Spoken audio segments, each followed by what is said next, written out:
Requirements analysis और specification की बात कर रहे हैं हम लोग। इसमें हमने देखा फंक्शन रिक्वायरमेंट्स क्या होती है। अब हम नॉन फंक्शनल रिक्वायरमेंट देख रहे हैं। एसआरएस के जो कंटेंट होते हैं, तो नॉन फंक्शनल रिक्वायरमेंट वो चीजें होती हैं जिनको हम फंक्शंस के तौर पे नहीं लिख सकते। ऐसी कैरेक्टरिस्टिक सिस्टम की जिनको हम फंक्शंस की तरह नहीं लिख सकते, जैसे कि मेंटेनेबिलिटी हो गई, पोर्टेबिलिटी, यूजेबिलिटी और रिलायबिलिटी, परफॉर्मेंस या फिर user interface, human computer interface, फिर इंटरफेस जो दूसरे जो बाहर के सिस्टम से होंगे। इसी तरीके से सिक्योरिटी और मेंटेनेबिलिटी, ये सारी चीजें हैं जो नॉन फंक्शनल रिक्वायरमेंट्स में आती हैं, लेकिन ये सारी वेरीफाइबल होंगी, इसीलिए इनको इसमें लिखा जाता है। फिर तीसरी चीज जो इंपॉर्टेंट आती है सॉफ्टवेयर रिक्वायरमेंट स्पेसिफिकेशन में, वो होती है कंस्ट्रेंट्स। कंस्ट्रेंट्स क्या होती है? कंस्ट्रेंट्स ये होते हैं कि जो आप सिस्टम बना रहे हैं, वो चीजें कंस्ट्रेंट वो चीजें हैं जो आप सिस्टम बना रहे हैं, वो क्या करना चाहिए क्या नहीं करना चाहिए। जैसे किस स्टैंडर्ड को वो कंप्लाई करना चाहिए, कितने फास्ट, कितनी तेजी से ये रिजल्ट प्रोड्यूस करना चाहिए। ऐसा कि कोई एक जगह तो ठीक है, आपने बहुत अच्छा बना दिया कि भाई बहुत अच्छा रिजल्ट ये देने लगा, फास्ट देने लगा, लेकिन दूसरे सिस्टम से क्या कोई इफेक्ट, ओवरलोडिंग तो नहीं हो जा रही है जब आपको डेटा दे रहे हैं आप अपने सिस्टम में। ये सब चीजें कंस्ट्रेंट्स में आती है। एक और एग्जांपल बताता हूँ आपको। जैसे हार्डवेयर क्या यूज करना है, आपको डेटाबेस कौन सा चाहिए। आप बोल रहे हैं कि हमारे पास i7 है, हमारे पास i7 के सिस्टम्स चलेंगे, या आप बोलेंगे कि हमारे पास डेटाबेस मैनेजमेंट सिस्टम, हम ओरेकल यूज करना चाहते हैं, कोई बोलेगा डीबीटी, कोई बोलेगा MySQL। तो ये कंस्ट्रेंट्स हो जाते हैं। इनपुट आउटपुट जो डिवाइसेस हैं उनकी भी कैपेबिलिटीज होती हैं, उनके हिसाब से कंस्ट्रेंट्स बनते हैं। स्टैंडर्ड्स कौन से कंप्लाई करने हैं, ISO IEC आपको 12207 करना है, IEEE करना है। तो इतने सारे जो अलग अलग स्टैंडर्ड्स हैं, उनमें से क्या JSF करना है, कौन सा कंप्लाई करना है। डेटा रिप्रेजेंटेशन जो आपका इंटरफेस सिस्टम है, जो आपके सिस्टम से, क्योंकि दूसरा सिस्टम अगर लगाएंगे तो उसके साथ डेटा आएगा, उसका रिप्रेजेंटेशन कैसा होना चाहिए। बिग इंडियन होगा, या मोटरोला वाले फॉर्म में होगा, या आपके ये इंटेल वाले फॉर्मेट में होगा। ये बहुत सारी चीजें हैं जो कंस्ट्रेंट्स में आती है। अब देखते हैं एसआरएस डॉक्यूमेंट का ऑर्गेनाइजेशन। सबसे पहले इंट्रोडक्शन, उसके बाद फंक्शन रिक्वायरमेंट, फिर नॉन फंक्शनल रिक्वायरमेंट। अच्छा, नॉन फंक्शनल रिक्वायरमेंट में दो चीजें आ जाती है। एक तो आपका एक्सटर्नल, बाहर के सिस्टम के साथ इंटरफेस, बाहर के इंटरफेस रिक्वायरमेंट्स, और साथ में जो परफॉर्मेंस आपको चाहिए। किसी आप बोलते हैं, जैसे आपके पास ऐसा चीज बनाने जा रहे हैं, बनाने के लिए बोल रहे हैं किसी को कि आपको बिल्कुल 3 सेकंड में रिजल्ट चाहिए, 5 सेकंड में रिजल्ट चाहिए, या आप बोलते हैं कि इसमें यार रिजल्ट थोड़ा टाइम भी लग जाए तो कोई दिक्कत नहीं। तो ये जो चीजें हैं, ये आपके नॉन फंक्शनल रिक्वायरमेंट में आती है। फिर कंस्ट्रेंट्स, ऑफ कोर्स कंस्ट्रेंट्स रहेगा। अब फंक्शन रिक्वायरमेंट का आप देखिए किस तरीके से लिखेंगे। सबसे पहले आप फंक्शन रिक्वायरमेंट लिखेंगे, सारी नंबरिंग होगी। जैसे रिक्वायरमेंट 1 लिखा, रिक्वायरमेंट 1 जैसे मैं एग्जांपल देता हूं। एक बार यूजर जब सिलेक्ट करेगा सर्च ऑप्शन, क्या होना चाहिए, he is asked to enter the keywords. उसके बाद system should output details of all the book. अब जो आउटपुट आना है उसमें क्या क्या होगा, ठीक, डिटेल में क्या क्या होना चाहिए, टाइटल से लेकर आपके लोकेशन ऑफ लाइब्रेरी तक। अब रिक्वायरमेंट 2 हो सकता है कि रिन्यू का ऑप्शन क्या सिलेक्ट करेंगे आप। पासवर्ड अगर वैलिडेशन होगा, अगर होगा तो ठीक है, नहीं होगा तो क्या दिक्कत आने वाली है, क्या आप उसको लिखने वाले हैं उसकी जगह। तो रिन्यूअल के लिए आप रिक्वायरमेंट 2 लिख देंगे। अब रिक्वायरमेंट 1 जब लिखा आपने, तो अभी मैंने आपको जैसे बताया रिक्वायरमेंट 1 क्या था, अब उसके अंदर भी आप रिक्वायरमेंट 1.1 लिखेंगे। जैसे उसका इनपुट क्या होगा, उसका आउटपुट क्या होगा, और प्रोसेसिंग क्या होगी। जैसे 1.2 में बताता हूँ, इसका इनपुट कीवर्ड है, आउटपुट आपका detail of all books whose title and author name matches any of the keywords हो गया। और प्रोसेसिंग क्या होगी, प्रोसेसिंग ये होगी कि ये सर्च करेगा बुक लिस्ट, कहां से, कीवर्ड से। तो इस तरीके से आपको और हिज्जे करने हैं और इसका डिवीजन करना है। और रिक्वायरमेंट 2 इसको 2.1 में अब तब्दील करेंगे, मतलब इसके अंदर और लिखेंगे इनपुट क्या होगा, आउटपुट क्या होगा। 2.2 में क्या लिखेंगे, इनपुट आउटपुट और प्रोसेसिंग। तो ये आपको इस तरीके से रिक्वायरमेंट बनानी है। 2.3 है तो इसमें भी इनपुट आउटपुट आएगा, और फाइनल आपकी प्रोसेसिंग आएगी इसमें। अब खराब एसआरएस डॉक्यूमेंट्स क्या होते हैं। अगर आप एक डॉक्यूमेंट लिख रहे हो जो मैं अभी बताने जा रहा हूँ, और यहाँ पे कोई लिखा हो और जो मैं आपको बता रहा हूँ अभी, अगर वो सब चीजें उसमें है, तो मान लीजिएगा कि वो SRS document up to the mark नहीं है। पहला तो ये है कि अनस्ट्रक्चर्ड स्पेसिफिकेशन। इसका मतलब ये होता है कि अगर आपने ऐसे लिख दिया, देखिए ये होना चाहिए, होना चाहिए, मतलब आपने पूरा पैराग्राफ फॉर्म में लिख दिया, तो वो अनस्ट्रक्चर्ड स्पेसिफिकेशन के श्रेणी में आता है, और ये बैड एसआरएस डॉक्यूमेंट कहा जाता है, खराब एसआरएस डॉक्यूमेंट।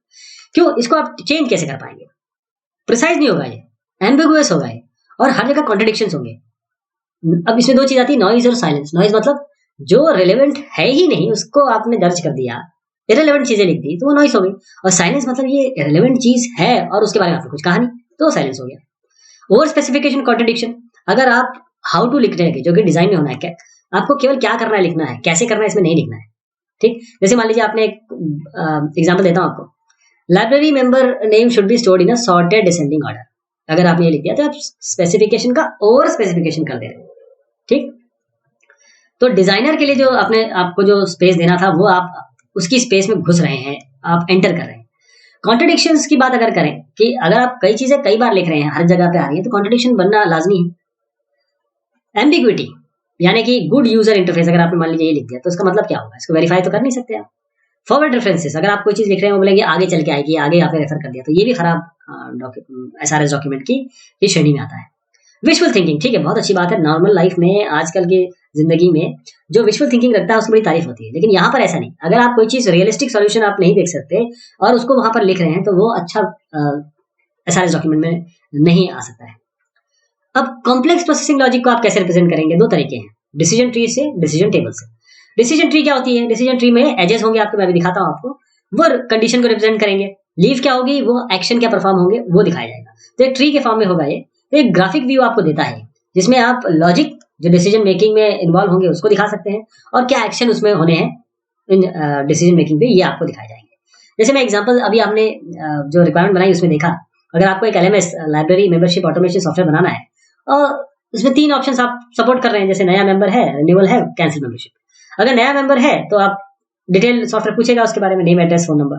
अगर बढ़िया इन्फॉर्मेशन आ गई तो मेंबरशिप रिकॉर्ड उसका क्रिएट हो जाएगा, बिल भी प्रिंट हो जाएगा। अगर रिन्यूअल करना है तो नेम और मेंबरशिप नंबर लेंगे, वैलिड मेंबर है कि नहीं देखेंगे, वैलिड मेंबर है तो मेंबरशिप की एक्सपायरी डेट को बढ़ा देंगे, रिन्यू हो गया। अदरवाइज आपको एरर मैसेज आ जाएगा।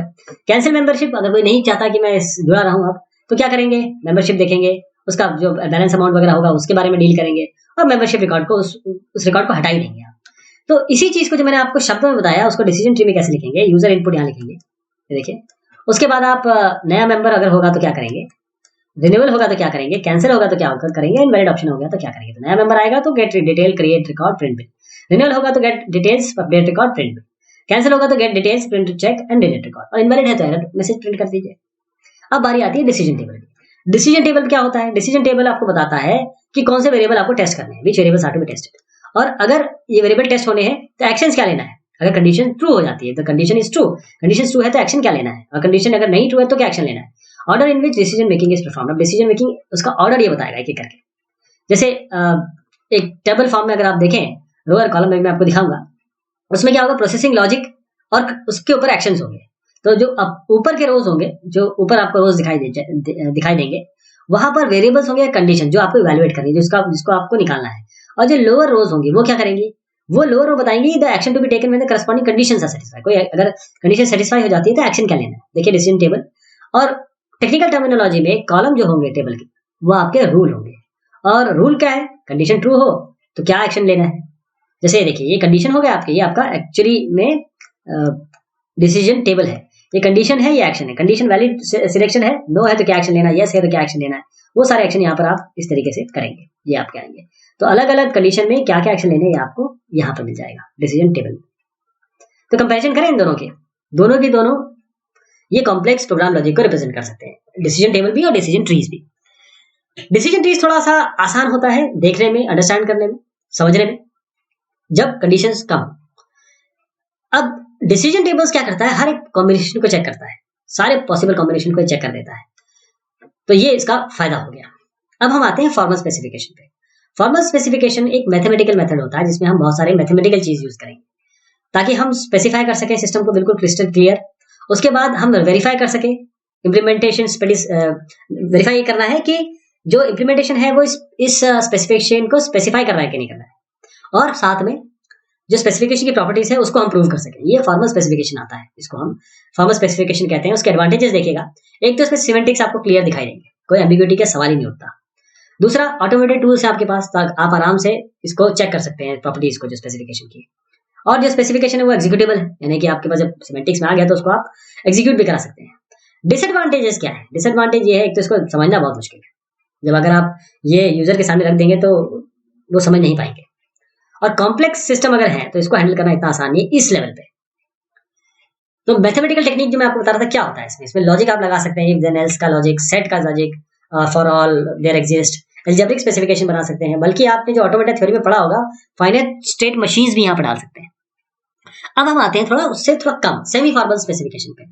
सेमी फॉर्मल स्पेसिफिकेशन जिसमें आपका स्ट्रक्चर्ड स्पेसिफिकेशन लैंग्वेजेस आती है, जैसे एसएडीटी। ये एसएडीटी है स्ट्रक्चर्ड एनालिसिस और डिजाइन टेक्निक। इसमें पीएसएल और पीएसए जैसे प्रॉब्लम स्टेटमेंट लैंग्वेज है ये, और पीएसए आपका प्रॉब्लम स्टेटमेंट एनालाइजर है। तो ये पीएसएल क्या है, ये सेमी फॉर्मल स्पेसिफिकेशन लैंग्वेज है। जबकि पीएसएस के साथ क्या करता है, ये एनालाइज करता है उन स्पेसिफिकेशन को जो पीएसएल द्वारा लिखी गई है, बनाई गई।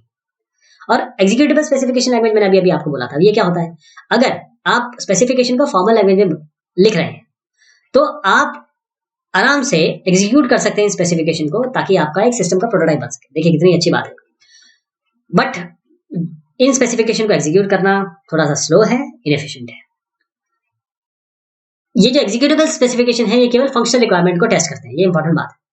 लेकिन अगर नॉन फंक्शनल रिक्वायरमेंट इंपॉर्टेंट हो गई तो the utility of executable specification prototype is limited. हमारे पास एग्जीक्यूटेबल स्पेसिफिकेशन प्रोटोटाइप का अभी फिलहाल, मैं अभी जब ये बात कर रहा हूँ, हो सकता है कि आगे के समय इसको और रिफाइन कर दिया जाए और इस पर डेवलपमेंट हो जाए, अभी फिलहाल लिमिटेड है।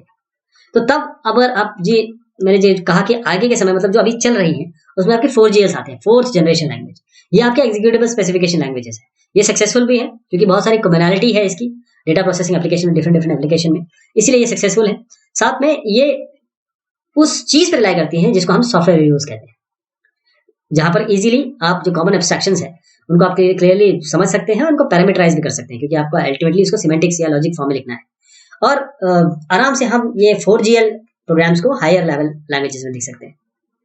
50% करीब आपकी मेमोरी रिक्वायरमेंट बच जाएगी और प्रोग्राम आपका 10 टाइम फास्टर चलेगा। ये पावर है 4GLs का।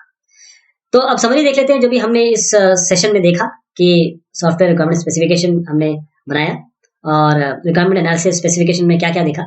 एक तो ये बहुत इंपॉर्टेंट फेज है जहां पर हम ये कभी नहीं देख सकते कि बर्दाश्त नहीं कर सकते बेसिकली कि अगर कहीं एक एरर अगर हो गया तो आगे के फेजेस में ये बढ़ जाएगा।